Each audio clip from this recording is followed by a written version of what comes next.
It's nice to be early as an investor, but if you're too early, you're at the top of the hype curve and you just get wiped out when the market wakes up and goes, oh, actually, this is nonsense. And we got like a whole ton of years of research to do before we actually start creating economic value with this stuff.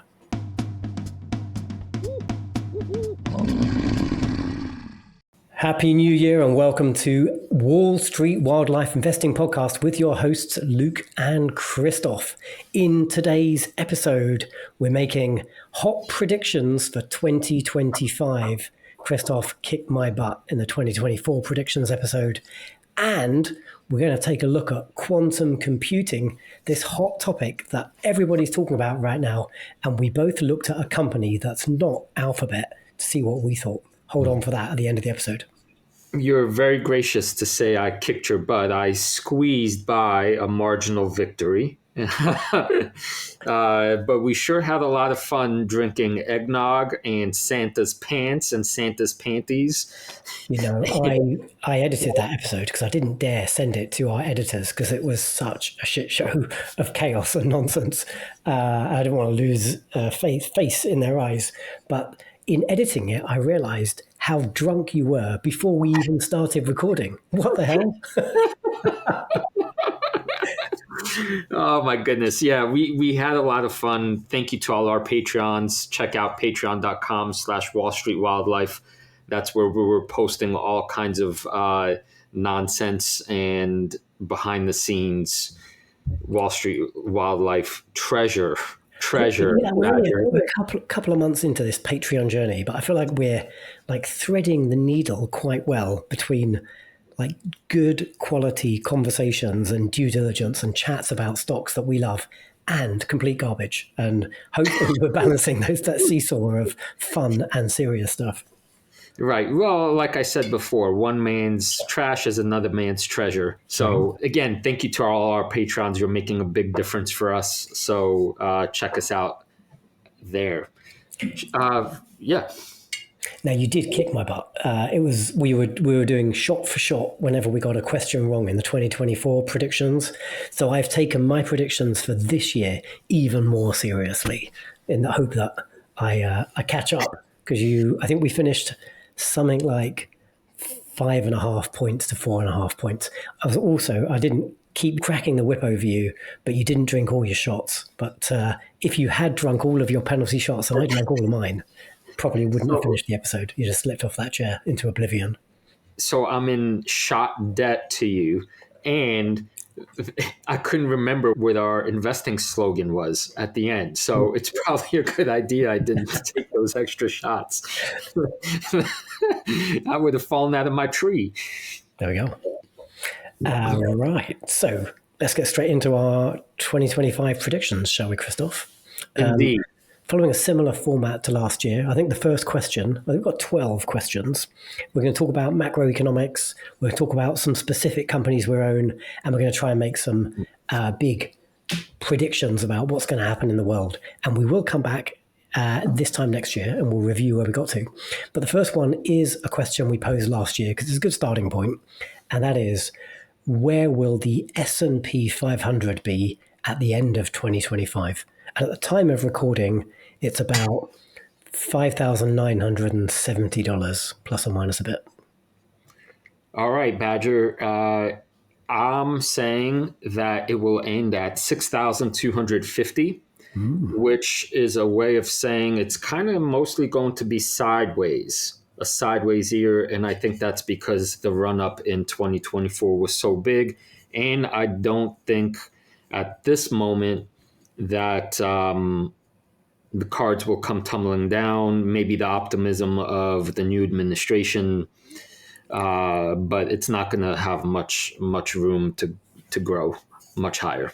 I think we're both thinking upside. I'm a bit more bullish.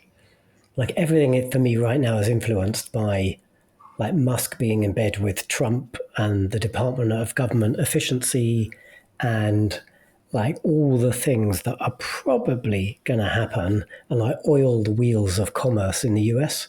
And like the country might take some actions, take some decisions that are not good for the long-term health of the country, like trying to focus on clearing the debt and getting a bit more under fiscal control and tidying the belt. That's probably what the US should be doing.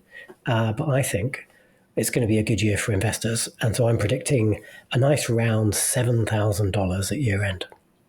That would be quite another bump from where we are. So you're way more bullish than I am. All right. And let's be clear. I hope you're right. In my real, I mean, yeah, I hope I'm right too. But in my real portfolio, like I'm hedging the heck out of my holdings. I'm something like 25% cash, and I'm going to continue to go further and further to cash just because I want to like protect my lifestyle.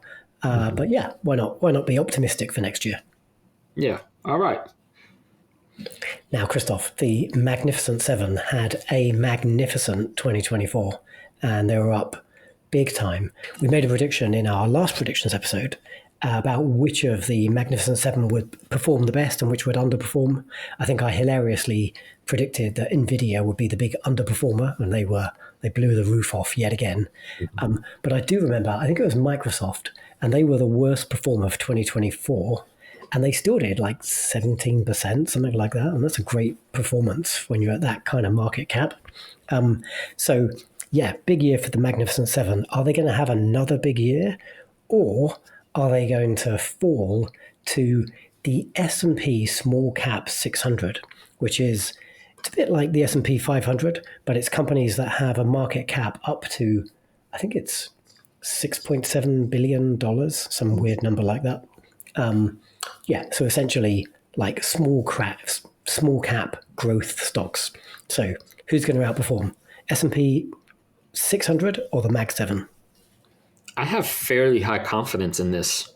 To me, it's small caps by a mile. I see Apple actually going down. So Apple is the world's largest company. That would weigh on the Magnificent Seven index, if you will. And I think it's perfectly ripe time for a lot of the more reasonably valued companies to take center stage. So S&P 600 for the win. Yeah, I'm with you on that one. If interest rates continue to come down, it's going to be a good macro environment for smaller companies.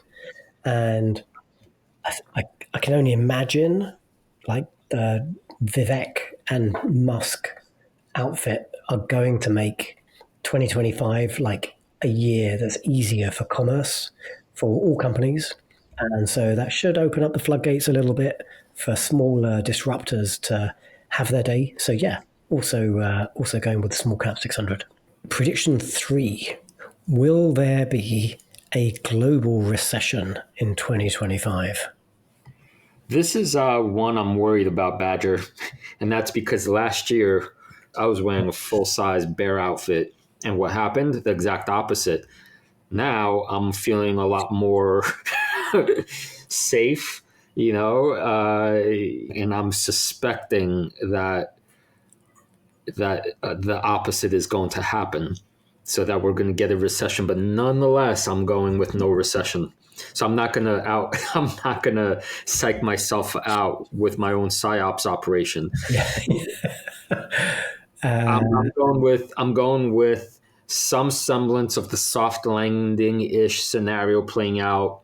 Yeah, no crash. I sort of think the same. I think we're probably going to get like a bunch of recessionary impacts, but it probably won't be a technical recession. And I think I could have this slightly wrong.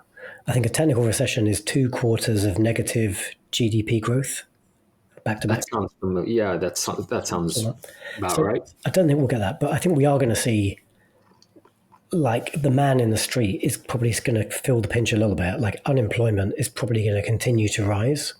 I think rate cuts will probably continue, but we've seen them slow, and they'll probably slow even more. So maybe that bucks against what I was just saying with like a good year for the S&P 500. But I'm trying to be a bit moderate, hedge my bets a little bit.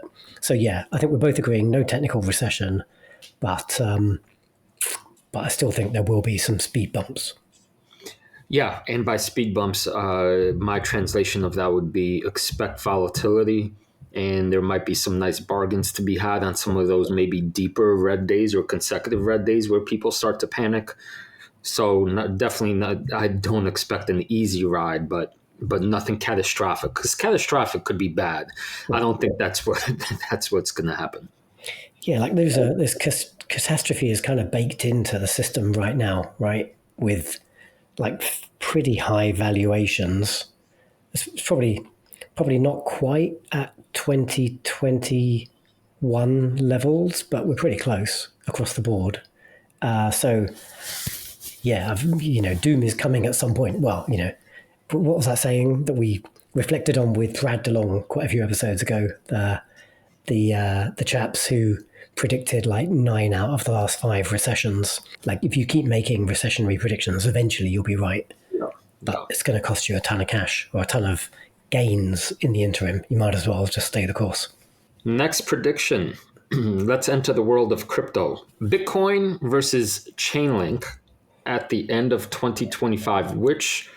So let's do it in 2 parts. What do you think the Bitcoin year-end price will be? Where are we at now? Like just sub $100,000 on Bitcoin? Well, today there's a little bit of a drop. So right now we are at 91,500. Okay. I think it's going to be a good year for crypto with like pro-crypto Mr. Trump in the White House, back in the White House. So I think we're going to see both Link and BTC rise, but I think Link is going to rise more magnificently. And we have recorded an excellent episode with a Chainlink expert. So I think that's going to come out next week because we got caught up in all of the Christmas chaos. But yeah, that conversation really got me quite bullish about Link among the mix of cryptos, or I'm still not a crypto guy. So anyway, I'll make some predictions. Link to outgrow Bitcoin over the course of next year, and Link to 2x from wherever it is, I've got no idea, but to double.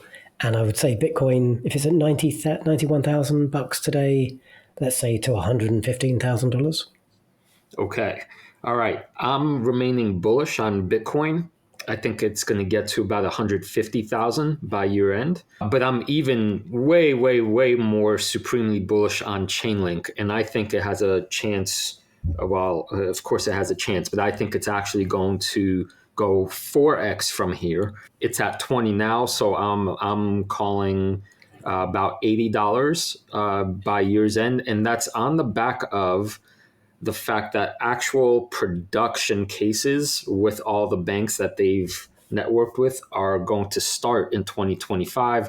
So once the crypto community begins to get their heads out of their asses from the circus and meme coin nonsense and realizes that this is an actual utility, the utility in the world of crypto, there might be all kinds of, buying pressures and me chasing price and whatnot. And so from Chainlink's current valuation is around 15 billion.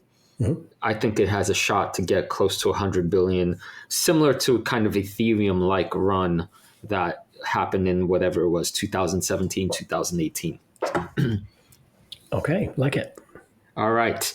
So next question for you, Badger. AI domination. Which tech giant will make the most significant advancement in practical AI applications by year end? And we're here considering factors like public accessibility, real world use cases, and ethical implications. So I don't know specifically in which domain, because they're making such incredible progress in so many domains.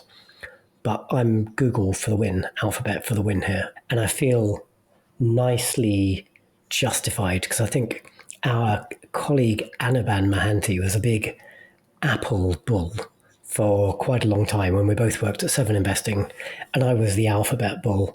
And both companies have done okay. They're both good. But we are really seeing Alphabet, Google's dominance right now in so many different fields. And like I always said, like if you're counting them out, your predictions of my death are unsubstantiated, whatever that Mark Twain quote was.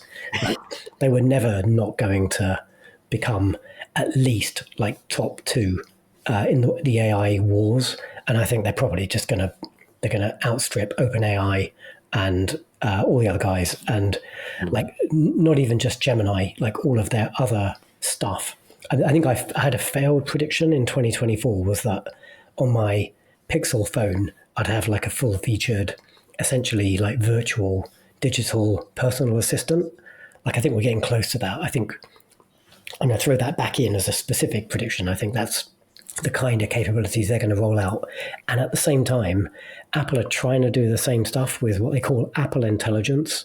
But from what I'm hearing, it's kind of a hot mess. So we'll probably see continued erosion of iPhone market share as all these Apple acolytes realize that they've chained themselves to the wrong pony.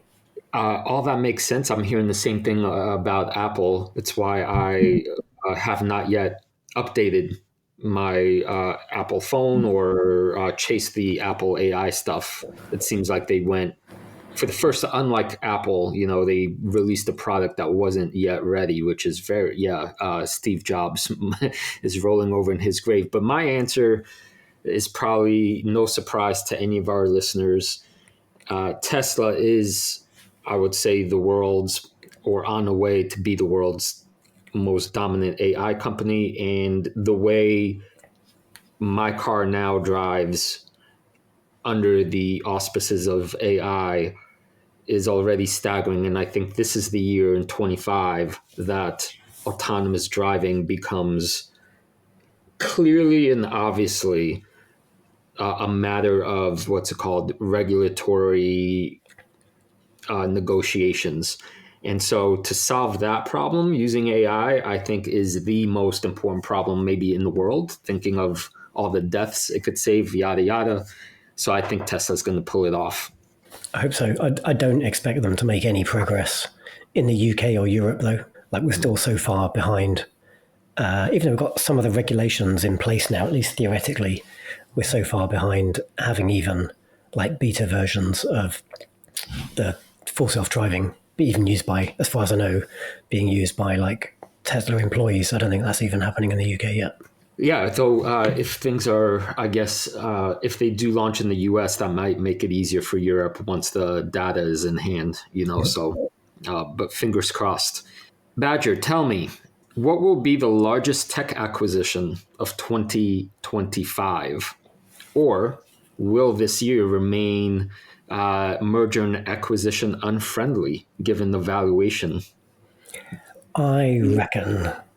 Like, is Lena Khan out yet? She's not out from being like head of the FTC. Like she's on the way out. Like I understand, and Trump and Musk and co are going to be incredibly tech friendly, and they just unblock a lot of stuff. So I think we'll probably see like the US stick two fingers up at the EU to some extent, and then just allow stuff to happen, even if it's blocked in Europe. I think we're already seeing that in some small ways where certain capabilities are a bit like FSD alive in the US, but apps and things that you can't have in the UK. But in terms of a specific acquisition, I'm not convinced they'll do this, but I'm going to jump on the back of your Tesla prediction around them to win with AI.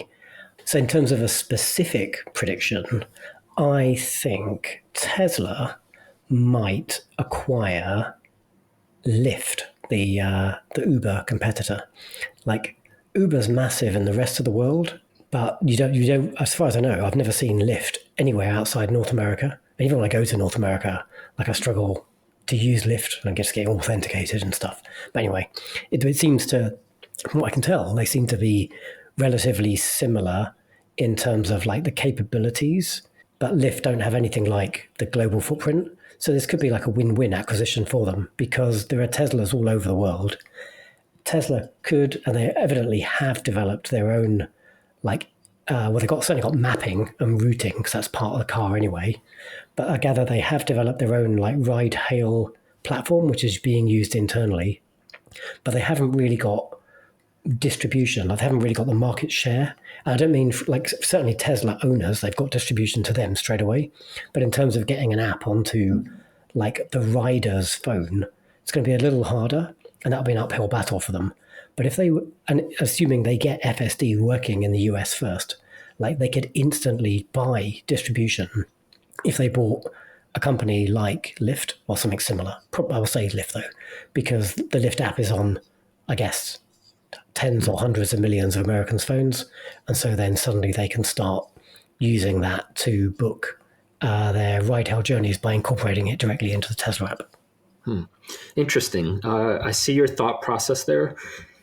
I think I disagree 100%, only for the reason that I can't imagine Musk, the way he thinks about ground up businesses, wanting to take on what's probably some bloaty thing.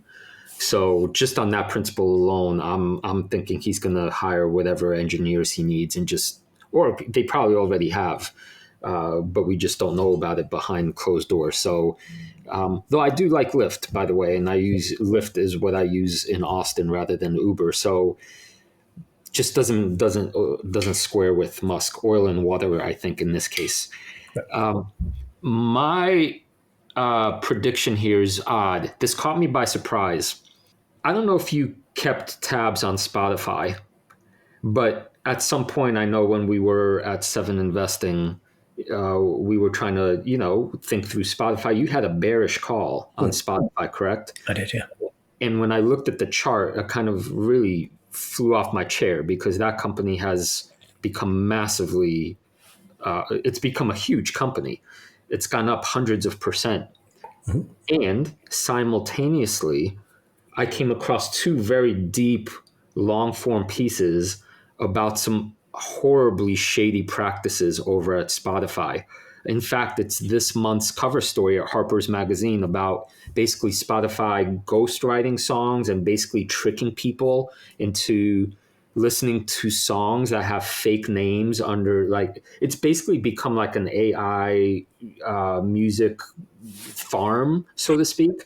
But there's all kinds of issues with real musicians and payment loyalties and so on and so forth. It's a mess. It's a mess. And it shot up to my top shorting idea for I haven't done anything actionable. But the cost of a lot of this was that, believe it or not, it beat Apple at its own game. So Apple, has this big music ecosystem. Music has been part of its DNA, and Spotify kind of fought it and won. David versus Goliath. So I'm predicting that there's going to be some sort of Apple/Spotify truce in quotes, and maybe some acquisition in some shape or form where Apple takes over Spotify or makes it a subsidiary or something like that to wave the white flag, because the ethical stuff that seems to be happening can't go on for much longer once people start finding out about it, I think. Okay, fair enough. Doesn't seem super likely to me either, but it's not out of the question, I suppose. Yeah, I mean, anytime one giant, anytime you have gigantic companies, it's unlikely. So I'm not saying it's probable. Sounds like we both think it's going to be an M&A or more M&A friendly environment, though, going forwards, at least for the next 4-year term. Could be, yeah. All right. Should we stick with what's happening in politics? Because we've talked about the Department of Government Efficiency a couple of times, DOGE. So make a DOGE prediction for us, Christoph. And more specifically, shall we say, by the end of next year, will the initiative have demonstrably reduced federal spending? And if so, by how much? So this is one of those things where I went to see just how big the federal deficit is. And you have to really count the commas because that's one very long number. And I am predicting that for the first time in a long time, the budget won't balloon as rapidly as it has been. It's at 1 trillion, I believe, 1,250 billion. So my prediction, Badger, is that Musk and company will actually reduce the deficit by about 52 billion, which kind of makes it, the reduction is really tiny relatively, but at least it'll start making the numbers go the other way. It's funny to hear myself say reducing a budget by $52 billion is barely, is like a drop in the bucket. But Yes, a reverse of trend. So I've got another bit of sort of hedging prediction here, which kind of goes against some of the stuff I've said already in this discussion. I think there's not really going to be any material impact. In fact, to keep it clear, I'll say that the deficit will increase as opposed to decrease over the course of 2025 by $1, let's say. And further to that, probably the Trump-Musk buddy-buddy relationship will we'll start to see the seams in that. They'll have some sort of spat or falling out on X, no doubt, before the end of Q1. That's good drama. That'll make for good drama. I think Musk is smarter than that in this case. Even though they both have their ego, we don't need to right. But I think Musk is the better. I think he'll do whatever he needs to do to keep his companies, at the forefront of the loosened regulatory permission environment, and so he's not going to antagonize Trump. He'll figure out a way to thread this particular needle. So, but the drama would be: can you imagine Can you imagine the fireworks if one sours on the other? My goodness. Let's see. I agree. I look forward to sitting back. I hope you're right, because as like a Tesla and SpaceX shareholder, I want Musk to have all of the tailwinds he could possibly have for next year. But I'll be bemused to see if that all falls apart. Okay, speaking of falling apart, or hopefully not falling apart, with increasing private sector involvement in space exploration, make a space prediction for 2025. Badger, you're a Rocket Lab shareholder. Yes, you're top king of the jungle position. You got something for me? Yeah, Rocket Lab's now my second biggest position in my real money portfolio. I could definitely play for a couple of seats on a trip to the moon with the allocation I've got to that. So they're going to transition to their Neutron program next year, and we will see some. I think it's probably predicted for middle of next year, where they'll try and do first flight, and they're going to try and jump straight into commercialization. I think they're going to have a commercial payload on that first attempt. Presumably, it'll be heavily insured in some way or another. So I'm going to go fingers crossed and predict confidently that Neutron's first attempt at getting to orbit is successful. Oh, cool. Awesome. Good luck, because the company I'm talking about, ASTS, as I go deeper and deeper in this company, and I believe we'll return to it in a future prediction, I'm getting more and more enamored with what I'm seeing across all the layers of that company. And we need all the rocket companies to do their part to send our bluebirds up into space. So fingers crossed for Rocket Lab. My prediction is that ASTS has all kinds of catalysts that could happen pretty much any day now, and that we will see the Bluebird satellites actually begin operations in 2025, making this theoretical cellular broadband an actual reality. And on the back of this prediction, Badger, just this morning, I added ASTS shares in my real life portfolio because I'm out of cash dollars in the king of the jungle. But I think 25 will be a huge year for ASTS. Awesome. Good. Well, fingers crossed for you on that one. And you've only got to wait. It's we're recording on the 30th of December. You've only got to wait 2 days, and you can add another $200 to your King of the Jungle portfolio. So there you go.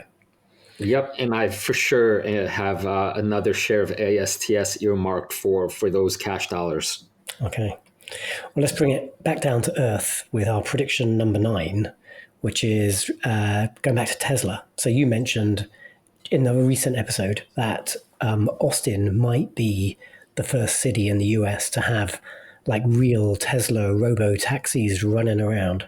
So question, yes, no prediction. Is that going to happen in 2025? Will you be able to, or a pilot customer, be able to book a real Tesla RoboTaxi and ride it in Austin? This was such a good question, because obviously I want the answer to be yes. And it's so weird to be living in the epicenter where this is happening. And given Musk's, I guess, financial pull on Austin, I don't know. Obviously, I don't know the intricate details, but when the Tesla plant is here and all the jobs it's creating for Austin, there's no doubt he has more pull with Austin regulatory people than most. And nonetheless, I think the regulatory hurdles that still need to be massaged over will simply take longer than an extra year. So I think the technology will be ready, but Austin won't be, and there won't be much Musk will be able to do to speed it up. So unfortunately, I'm going with no, but 26, I'm calling it. And if we took Austin out of the equation, like, will there be real Tesla robo-taxis on the road with no drivers in them anywhere in the world next year? No, You still no. know? Yeah, yeah, If not in Austin, then nowhere. yeah, yeah. Fair enough. I agree. I think we're basically saying the same thing here. I know Waymo are already in Austin, but might be in pilot. Like, I imagine we'll see that go like full rollout. So you'll be able to ride like a driverless Waymo next year. I think that's a pretty confident prediction I'll make. But yeah, I don't think we're going to see Tesla doing it for real next year. Is your confidence because Waymo is much less sophisticated in terms of the geofencing of where they could go? So they'll just kind of have riderless cars kind of patrolling a tiny little sector. Is that so? That's good enough for you, right? Yeah, they've proven themselves in a bunch of cities already, right? Maybe 5 or 6 cities, and I think they are in pilot in Austin. And hey, like, you've driven me around Austin. Like, you're a terrible driver. If you can navigate Austin, all right, I'm sure Waymo will be just fine. Yeah, no, I see those little buggers. And no, listeners, I'm not a terrible driver. Badger's just being crotchety. But yes, I see them. Yeah, I see them more and more. Just I'm not that enthused about them. Maybe I don't know why. Maybe it's my Tesla bias, or maybe it's because it doesn't seem like it's real autonomous driving if they can't legitimately go anywhere. But maybe simpler problems get solved first. So Prediction 10. What will be the most groundbreaking technological invention or discovery for next year, and how's it going to impact society? all right, I went with some version having to do with carbon capture slash coming up with better recycling materials. So kind of global warming, climate change kind of stuff. And that's because shout out to one of our Patreons, and forgive me for not recalling who it was. You could thrash me on our Patreon, but there's a company called Lanza Tech, and they have a subsidiary called Lanza Jet. I picked up some shares on the back of some Department of Energy funds going their way, and they work in the carbon capture realm. So basically, take carbon out of the air and then take that carbon and transform it into other useful products. So that's a cool technology, and I think we'll see some action in 2025 around that. By the way, the stock is quite cheap. It's fallen from severe heights because of delays. I'll probably be talking about in the future stock safari. So thanks for the heads up. The other company I wanted to mention is Origin, another future stock safari company. They're making better at the moment. The problem they're solving is making bottle caps for beverages that are recyclable or way more environmental friendly. And apparently it's a big problem. Think of all the bottles around the world and all the waste that comes from it. In the EU now, like, if you buy like a plastic, like a Coke or like a sparkling water or something, like the cap doesn't come off; it stays attached. I thought I was like an imbecile. I didn't realize it had happened, Yeah. and I'm like, I can't get this freaking thing open. And now I've realized that obviously they're not supposed to come off. Yeah, no, it's a big thing. And for just to be timely, the ticker is ORGN. And just this morning, I'm sorry, it was announced this morning because the market was closed over the weekend. The co-CEO bought 700,000 in shares. So big inside purchase. So stock is up 14% this morning as we speak. Carbon capture. Great. So okay, so you had like two there, like carbon capture and plastic, but something like environmentally. Yeah, Yep. that's cool. That'd be great. I'd like to see something like that. I'm going within for my prediction in this space.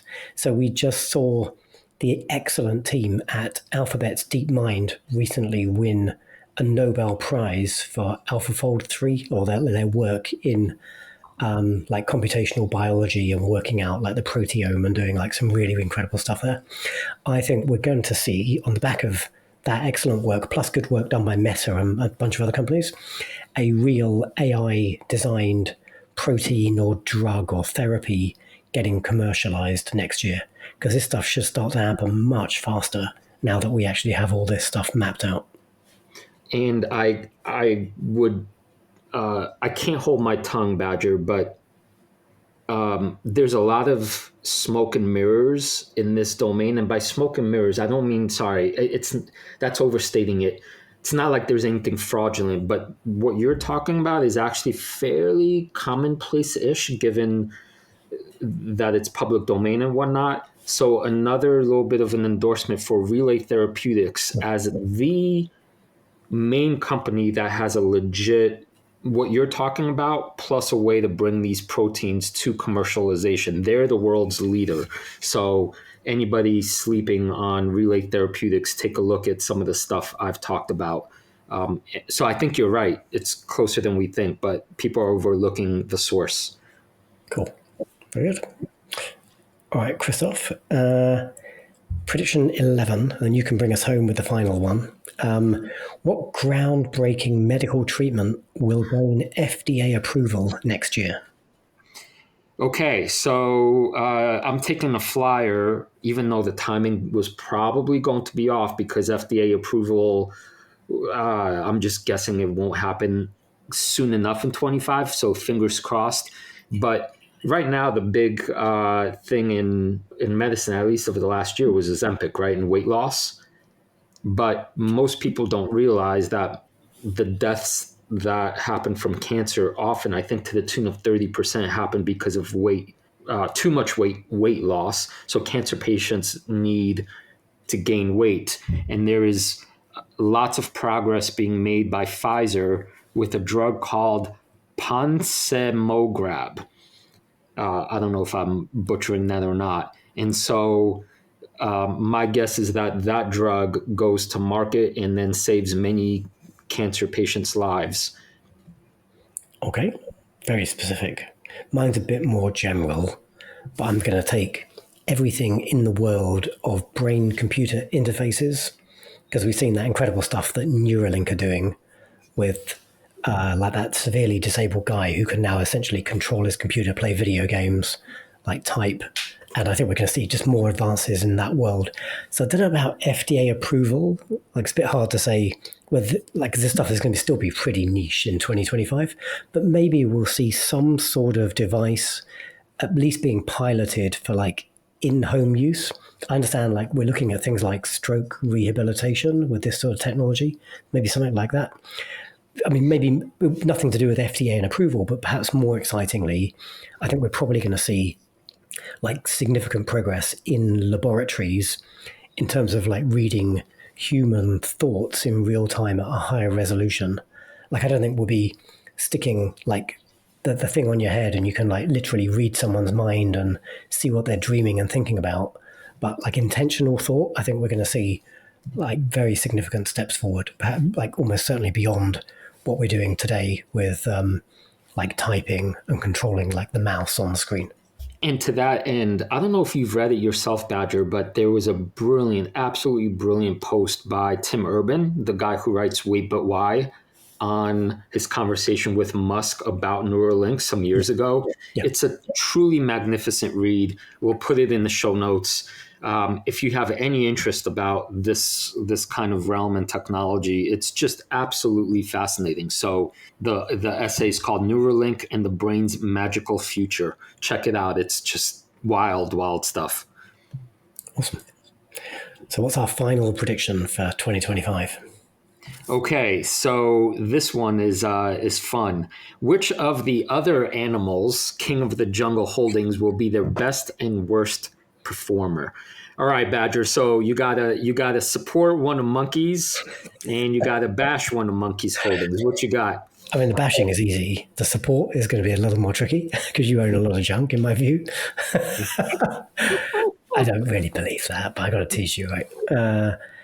I think your best performer is probably going to be Link. Like you predicted a 4x, I predicted a 2x. I don't see a significant downside for them from the current valuation in a very crypto-friendly environment. So it's probably not a terrible holding just in terms of downside risk. And the upside could be significant. So I'm going to give you that as my guess as your best performer for the year. I'm afraid, much as I love space, I don't know enough about it, but I'm going to go with ASTS as your worst performer. Maybe you haven't actually added it to your King of the Jungle, though. Maybe I'm getting ahead of myself, but I think you're about to add it. So if you'll allow me, I'm going to take that as your worst performer. Like, I don't know enough about the company, and you can set me straight in a future episode, but if they are essentially trying to put like mobile connectivity and those sort of satellites up, it's just going to be an uphill battle if they don't have their own launch capability. Like Starlink is going to be massive, and the cost is going to come down, and they're going to set a baseline that's going to be very hard to compete with. And even Rocket Lab are talking about putting their own constellation.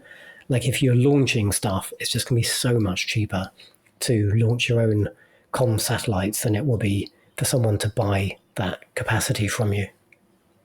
Oh, this is great. This is great. You were wrong in all the ways. This is brilliant. So for a future episode, I think maybe we'll do a deep dive. I think this is I told you before that this feels to me like a future like obsessive company that I'm really gonna go wild about. So not for this episode. We'll do that in a future show. But the brief rejoinder is that the launching stuff will be commoditized, and that's just no longer an issue for them. The real issue is does the tech work and the licensing between the major providers. But I think, Badger, that your worst holding will be Palantir. And that's, I mean, either, I guess, AI does like continues the exponential thing and they're the company that and there's no competitors and they get all the contracts and they become like $1 trillion company, or it's just one of the biggest valuation bubbles that I've seen in recent times, and that's what I'm betting on. I mean, almost it's like this binary thing, and I doubt it's the former. So in fact, as you know, I'm playing with shorting it. And your best will be Melly because Mercado Libre, because I love that company. And I think it's one of the few in your portfolio that seems reasonably valued-ish. And as long as the macro holds up, I think that's going to be a great success in 2025 for you. Yeah, I think they're both good shouts. I think I've trimmed Palantir in my real portfolio, and I think in the King of the Jungle, and it's egregiously valued. It's interesting actually, I was going to trim it again. I think I said that a couple of episodes ago, and I definitely said it on the Patreon. And I held off on that. And I think I'm not going to trim it anymore because they seem to have a lot of wind in their sails with like some of the regulatory stuff that's happening. And I don't know how substantiated they are. I saw some rumors that there's going to be like an Anduril Palantir partnership, like Anduril, like a sort of defense tech startup making like hardware. They have their own software platforms, but it makes absolute sense to me. I'm trying to buy like a private stake in Anduril if I can. I haven't managed to yet. It makes absolute sense that their like hardware centric environment with their gadgets and their like drones and different devices could plug into Palantir's intelligence network, like software heavy ecosystem. So yeah, like much as I hope we're going to see a diffusing of these wars, like defense is going into like the AI age. And so this just, I mean, they could be huge. They could be like future Mag 7 potentially for me. Which is why I'm not trimming it, but I agree with your rationale around why it's the worst. And yeah, I think, this reminds me, Badger, of the same situation we were with NVIDIA. Like, already huge, already like we get it. It's but how much bigger can it get? And we were wrong with regarding Nvidia. So maybe Palantir could be it again. I just don't. I think the odds are low. Or lower than they are that it's a bubble. But, we shall see. A year from now, one of us, I think based on this question alone, one of us will be stupidly drunk. I mean, maybe even worse than our inaugural episode, because It's prediction 12. So like between us, we should have drunk 11 shots by the time we get to this point anyway. yeah, So, oh my God. Maybe we might need to spare our livers and go half shots just to stay alive. But anyhow, all right. You can just keep making your shots with like milk and chocolate and all the other crap you're sticking in that food. You were basically doing a cookery episode. You weren't making drinks back there. So Badger, this is it's December 30th. For me, New Year's resolutions are something I take very, very seriously. And for any of our audience members, I think some of you know that I write philosophy Substack in my other life. And this is a post that just went out this morning on Fire Philosophy. So ask me how to find it if you care. But I wrote all about resolutions. And this got me thinking, investing is also a way of life. And I thought it'd be fun if we shared 3 investing related resolutions going into 2025. So shall I start? Shall we? Let's go back and forth. Let's do 1 and 1. Sure. I guess I got 2 that are investing-y and 1 that's kind of lifestyle-y. Oh yeah, right. Yeah, fair. I mean, if I have any resolution for you, it's like, if you want to stick stuff that we want to talk about on the podcast, give me like more than 10 minutes notice. Monday's a busy day. Like I'm playing tennis and I'm doing all sorts of stuff. Yeah. You've asked before, you've asked kindly, you've asked nicely like 10 times. I don't think it's in my nature, Badger. Then you're just going to get a half-assed answer to the question. So anyway, I took a crack at this in the 10 minutes before we recorded.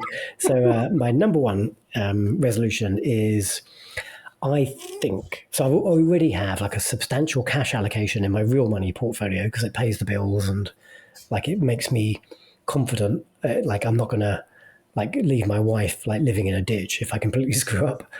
So I think it would be sensible though. I know there's like say 5% of that money I will never reinvest. It's going to stay in like cash and fixed income because it's like emergency fund and lifestyle. So I'm just going to carve that out in all of my spreadsheets and tracking.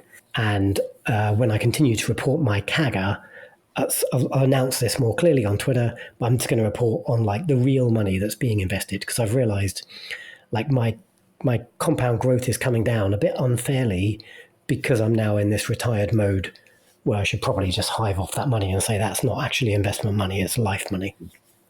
Oh, I like that. By the way, CAGR means compound annual growth rate. So, and that's where the magic of compounding goes in. If that rate is high, then as Badger's is, then that's really the golden number to check out.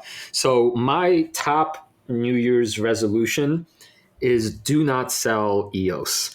And I say that this is serious though. This is serious. I don't know if you saw on Patreon my latest post, but over the weekend, I posted that in the context of EOS, because it's up massively, that one of the biggest mistakes investors get is they start getting cute and they start like, sloshing funds around, but all kinds of market timing stuff.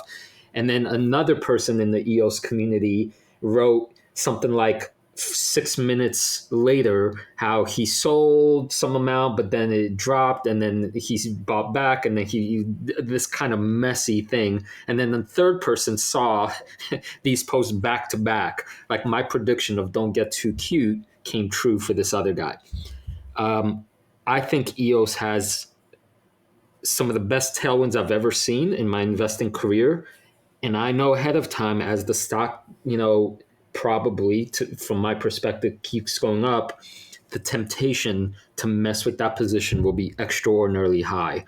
And I'm begging myself on record to like take my hands, stick them firmly under my ass cheeks, and just do not touch that position, kind of like you willed yourself not to touch Intuitive Surgical. Yeah.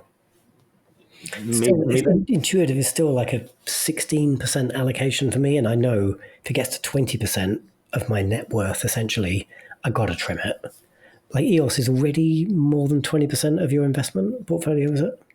Yeah, in my real world, I think it's 22 because of the massive growth recently. So that is that is unfortunately the dark side of this resolution. So as the year goes on, we'll obviously talk about this problem and see how I handle it. But anyway, that's my resolution. It's what I hope I get to do is never not sell a single share. Okay, well, here we are on day one of the resolution with me encouraging you to break it. But there we go. Right. Such a bad influence. Yeah.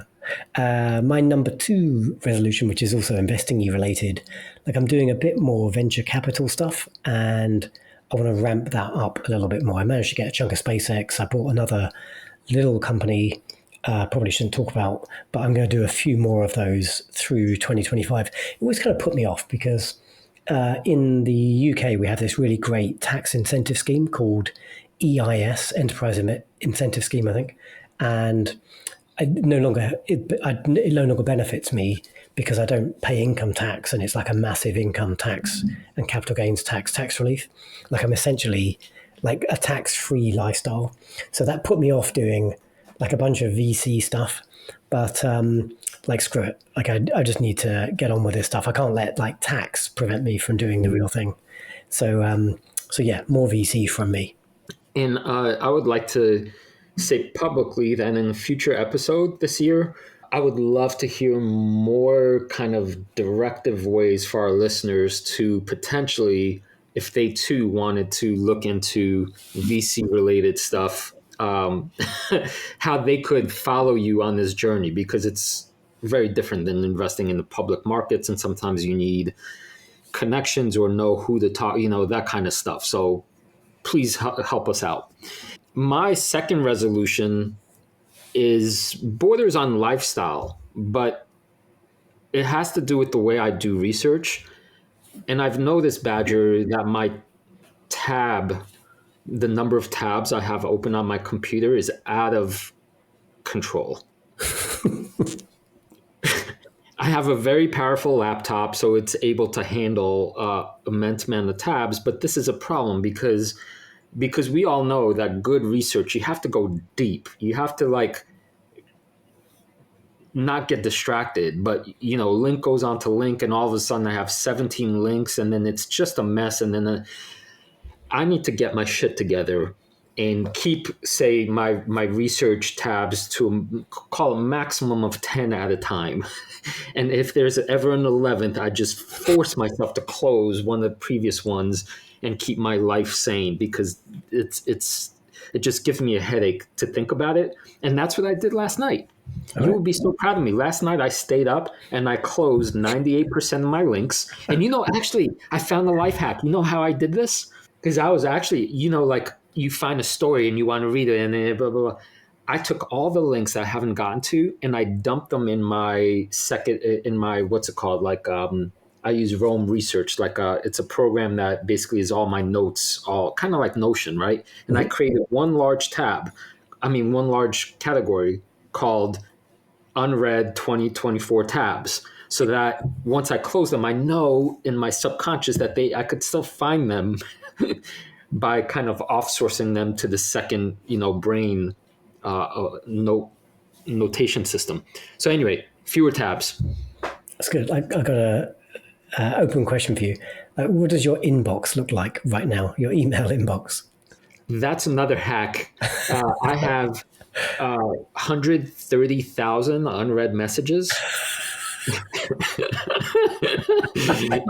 And I just don't I don't delete. I've given up. It's not obviously, right?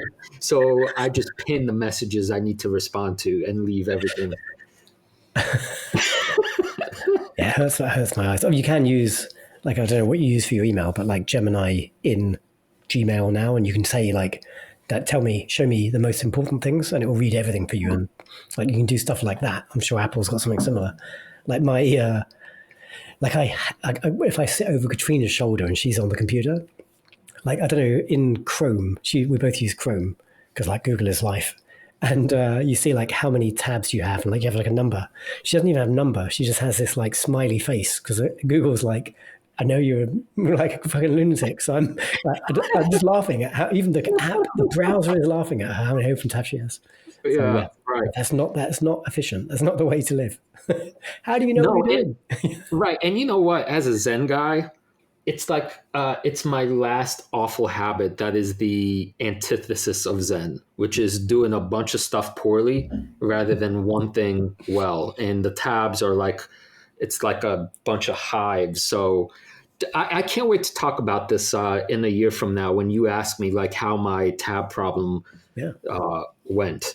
My third and final prediction is actually like directly tied to that. But in the real world, like I'm actually quite good at saying no to stuff. I say no to a lot, but my life is still full of like admin and minutia and like mostly sat in front of the computer kind of clutter. Like I'm so organized. I have this massive to-do list, and I've still got like hours I can do to chip away at my to-do list because there's always so many things I want to do. But I'm going to try and be even more ruthless and like declutter, like just kill a load of stuff that are not like core, like main mission. Get rid of some of these side missions and say no more frequently, and just force myself to do the things I want to do, even though I kind of enjoy the admin, but I shouldn't do it. It's not good use of time. Yeah, decluttering is so key. It's so key to like letting yourself breathe. I wish you luck. You are incredibly organized, so I can't even imagine like what clutter kind of feels like to you. Even though I'm a minimalist in general, except for books. But anyway, or try to be a minimalist. My own personal life resolution is one I've been struggling with all year, Badger, and that's because it revolves around jiu-jitsu. And I think I've told you it's like the hardest thing I do. It's so challenging and it's so hard in psychologically and physically. But I realized like if I don't really like get serious now, my body, I'm getting older every year and so on. It's either, shit or get off the pot kind of moment for me. And I think in order to do this, I have to dial down my running because I can't do doubles anymore. I can't run and do jiu-jitsu and all the other stuff or I'd fall apart. So I ran almost every single day last year. And I think I'm going to have to basically go on fewer runs and go to more classes. And so anyway, that's my resolution. More jiu-jitsu, less running.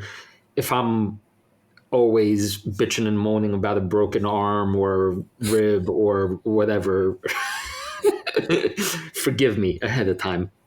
Great, that's cool. I mean, yeah, I mean, you can, as you say, right, you can only do so much, so you might as well do the things you want to do. I don't really want to do jiu-jitsu, just to make that clear, but it's the best thing for me. So it's like, eat your vegetables, kids. Very good. All right. Apart from your EOS resolution, they're all excellent, and I hope we succeed with them. Likewise, Badger. So to all you other animals, we wish you the most happy. No, don't be saying goodbye just yet. We want to talk about quantum computing. Oh, okay. Right. Quantum computing. You went all quantized there, and you were both ending the episode and not ending the episode at the same time. I've managed to pull you out of the box. That's right. Lead us into quantum computing, Badger. Yeah, well, I mean, like everyone's talking about it, right? Because Google just had like a mass. I'm not Mr. Google this episode. I know I love the company, but like, yes, like it's another domain where they're really succeeding, and they had like a major breakthrough where like sort of scale the ability to scale up quantum computers. It wasn't certain that we would be able to scale up this technology, but I think with their paper in Nature recently, I'm not like a mathematician to go and read it with any kind of acuity, but evidently they have demonstrated like the ability to, as you add more qubits, more bits to the quantum computer, it becomes more accurate. Up until Google demonstrated this successfully, they would become less accurate as you scale them up. And then you've got this great idea, but you can't actually use it. I think they've now proven that if what they've said is correct, that they can scale. And now it's just like an engineering challenge to build bigger and bigger quantum computers and then do amazing things with them. Do you want to tell us, like, what is quantum computing, though, Christoph? Why is this important? Why, how's it different to, like, regular computing? Yeah, sure. So I have a bit of a quantum physics side project, side hobby. I've read maybe, I don't know, 20 books, on quantum stuff. Sadly, that's a sort of tangent because none of that helps me understand quantum computing itself, other than to say that there's something called superposition or superimposition. I can't even remember. In quantum, that means particles can be in multiple places at the same time, as weird as that sounds. So if you take the way current computing works, it's binary. Everything's a 0 or 1 done via transistors, and the call it bit or piece of information can only go to one or two places. And then you need to stack the zeros and ones sort of like you would bricks. And that's why size and strength is what, the limits are you can only stack so many bricks in a certain space, right? Quantum bits are not zeros and ones, but they're sort of like everywhere. So you could have way more of them, so to speak, doing the same kind of information processing. So if you could get a handle on all those bits, then instead of linear, you get, call it network-ish effects. And so if you could harness that, your computing power just, it'll shame all the computing we've ever used as a species once we can harness it. Yeah, and they're only useful for certain types of computation, but it's that scaling, like essentially sort of exponential scaling, that makes this technology really, really exciting. Like you can't use it for everything, for like deterministic processing. Like if you want to, if you want to play like a computer game and you have like a graphics card and it's like rendering the game, like you wouldn't use it for that kind of stuff. It's not helpful for that.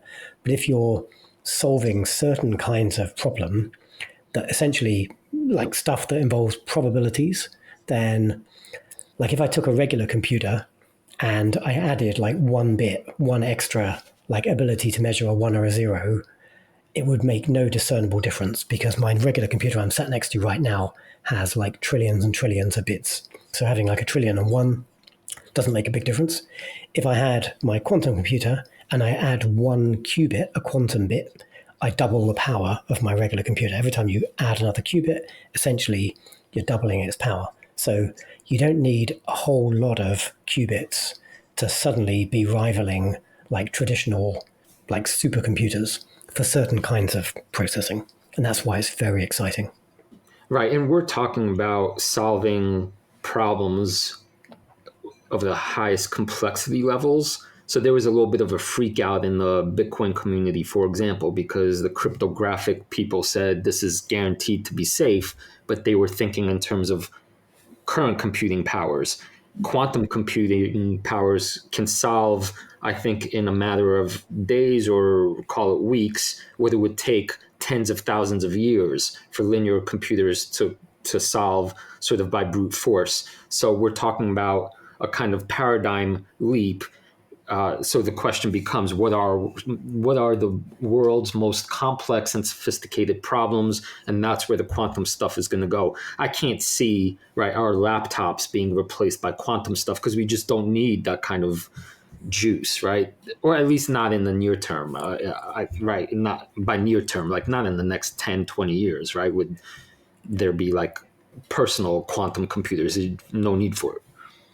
Yeah, but I suppose it's always, you end up with egg on your face at some point if you say there's no need to do something in the tech world. Like, who knows? Yeah. But you're right. Like, so there are companies that have, I think D-Wave, like one of the OGs in the quantum computing world. They've been around for like a bunch of years.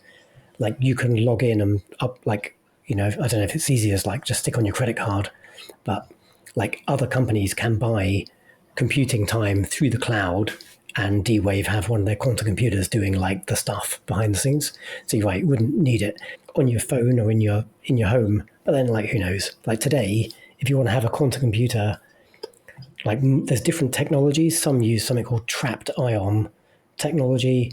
Like the majority of them, or like certainly Alphabet's one, Google's one, like it has to have ultra cooled processors. Mm-hmm. So like these qubits, this stuff only works at like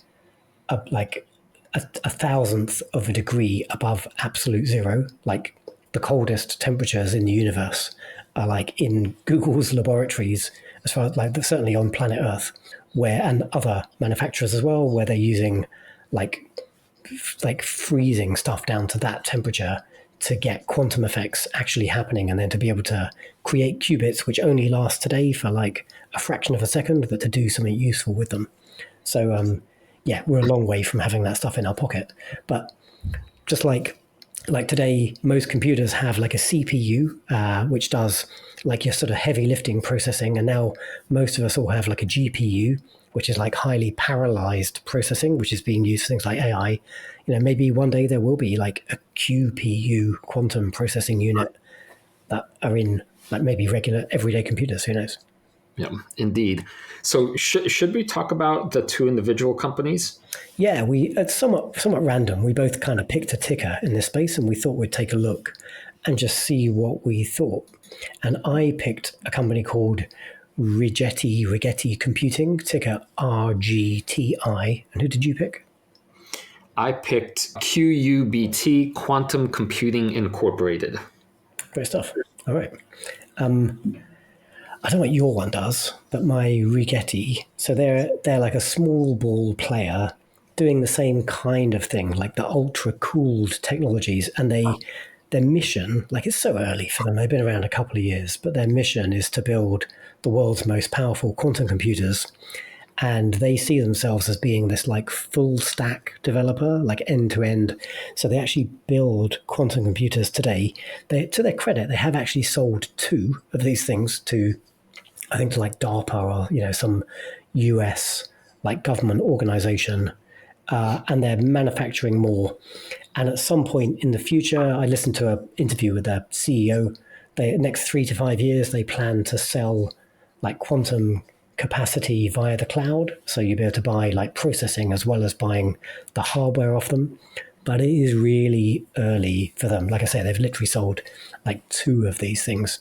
So they're essentially pre-revenue today. You can't use any kind of sensible valuation metrics to look at them. I've got a thought on this overall sector. Do you want to talk about yours, or should we just get into it? Yeah, let me. Well, I need to talk about mine because there's an important lesson here, I think. After the Google announcement, if you look at any quantum computing chart, it's like hundreds or sometimes thousands, like triple digit gains. Quantum computing, the ticker I'm looking at, QUBT, as far as I could tell, does literally nothing. And its current valuation, Badger, is $2.3 billion. So even though that's nothing compared to mega caps, it's still, say, 2 times as large as EOS. Yeah. So the lesson here is that I'm making the case that this is an actual fraud, that this used to be, when I dug deep into this company, they started as a beverage company. And then they changed names, and there's all kinds of, like scammy stuff that happens. And so at this point, this is where these guys are at. I think this is a company that actually has a couple of quantum physicists on the company ledgers, right? And that these guys, they got a consulting gig with NASA for something like $26,000, right? And I bet you they actually did consult for a few hours about some technical quantum physics thing, and it's probably useful to some extent. Their revenue is like, yeah, it's in the thousands. In the thousands. They don't make anything. They have this foundry in Arizona somewhere where they're like, working on some project. But this is a front, and they chose Quantum Computing Incorporated as the name, and the stock is up, like from 70 cents in November or October to $17 now. And I officially took a short position on this for the King of the Jungle. I bought a put for $10. I had $10 in the account. It was burning a hole in my pockets, Badger. I couldn't help myself. So I bought a put dated for April, a $1 strike price for $10, betting that the stock will collapse from $17 back to under $1 within the next 4 months. Oh, very good. If you told me you had that, like that would have been your best performer in my predictions, clearly.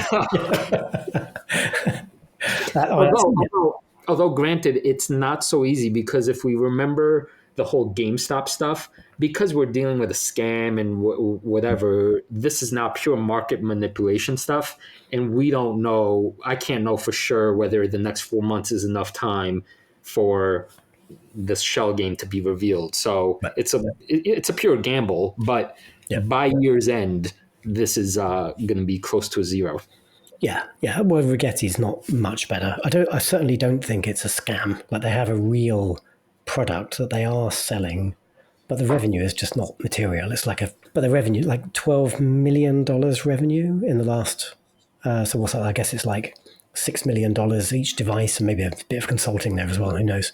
And their stock price has done the same hockey stick. They're up from. You said November, so it looks like they're about $1, pretty similar to your company back in like a few months ago, and they're now $16.50. So yeah, you made bank if you were jumping on the bandwagon there. But like, while I don't think this is fraud, like they are so far from actual commercialization, even though Google just proved the technology in essence. Like if this company is successful, they're going to have to dilute the heck out of themselves over the next couple of years. Like in the podcast I listened to, the CEO basically said that he's like, we're going to raise money in the public markets over the next 2 to 4 years to sustain the company. Like that means dilution. If you buy stock today at $17, like notwithstanding all the other stuff that's probably going to fall apart, just the value of like they're going to have to, I don't know, probably raise at least another 50% of the capitalization over the next 2 years, 3 years to sustain the company, like $1 billion plus, I would have thought. And so, you're just getting diluted away in the hope that they get to a product eventually. It reminds me a little bit about, we had those conversations about New Scale Power and Okla, like the small modular reactor energy guys. Like these are good technologies that probably will have their day, but they're a couple of years out from being commercially real. So like it's just too early for some of this stuff. I got bitten by getting into 3D printing years ago, too early. So yeah, like it's nice to be early as an investor, but if you're too early, you're at the top of the hype curve and you just get wiped out when the market wakes up and goes, oh, actually, this is nonsense. And we got like a whole ton of years of research to do before we actually start creating economic value with this stuff. Yeah, and this will no doubt be a future segment, but there is one company in the quantum space that I believe is, from what I've read, the most, call it, firm and legit, and that's IONQ. Their stock did the same thing. It's gone up massively. It has close to a $10 billion valuation, but I think that's a real serious player. It's just a question of, right, they're still pre-revenue, it's still years away, but given how massive, when this happens, it could be, world's most valuable company. Therefore, people are starting to bet on it now. I myself, for full transparency, bought one share in IONQ because, to put in that active watch list that I do. But compare that to QUBT, which is pre-revenue and will remain pre-revenue because it's a scam. So listeners here's the lesson that I really want to make explicit. This happens all the time in the market, and it's easy to be fooled. So when a hypey thing comes up, go slow, do your due diligence, and even the quote-unquote real companies are still years away. So be patient and don't get overly excited. So I got a prediction for you. A prediction I'm highly confident in, because we make a couple of YouTube shorts from each of our episodes, and we will almost certainly make a YouTube short from like some of our snarky comments about this sector, because it's interesting conversation. I guarantee we will get some muppet out there on X or on YouTube telling us we're idiots because like we're negative on this sector. Yeah, whatever. You clowns, like just go have fun. Good luck. Good luck. Yeah. I hope we return to this in the year-end prediction episode. Actually, next year we should make a note to see where our quantum stocks ended up in terms of price. And so, maybe for the record, I just want to point out that at this moment, QUBT, my fraud scam, is selling for $18 right now. Well, actually, just note the market cap because they're going to dilute themselves to heck. So we need to track the market cap. It is QUBT's market cap is 2.33 billion. Great stuff. And Rigetti, their market cap is $4.78 billion. Okay. Man, at least see, when you said they have several million in revenue, you're laughing at that because it's so pre-revenue. My guys have 24,000. Oh my God. Sorry. No disrespect. No disrespect. Yeah. There is some, I don't know who it is, there is some company out there that got slammed this year because they claimed some revenue, but it was literally the CEO paying the company for use of the private jet or something. It was like so, yeah. Anyway, there are, like, it's a dangerous place. Like if you listen to the Wall Street Wildlife podcast every week, we talk about this stuff every week. There are people like a lot of these systems are set up to confuse you, exploit you, leverage your fear and your greed, your emotions, and get you to do things that are like negative for your long-term wealth. Like there are ways to be an investor that are successful, beat the market, and don't have to take you near any of this cowboy stuff. Some people will make a ton of cash. Anyone who's invested in these two quantum companies, like back in November, made a ton of cash. But you can't run a portfolio over the long term, over decades, like where the basis is just getting lucky time and time again. No. Yes, trust us as your guides. Great stuff. That's probably a good place to leave today's episode. Are you ready to become a beast of an investor? Your journey starts here.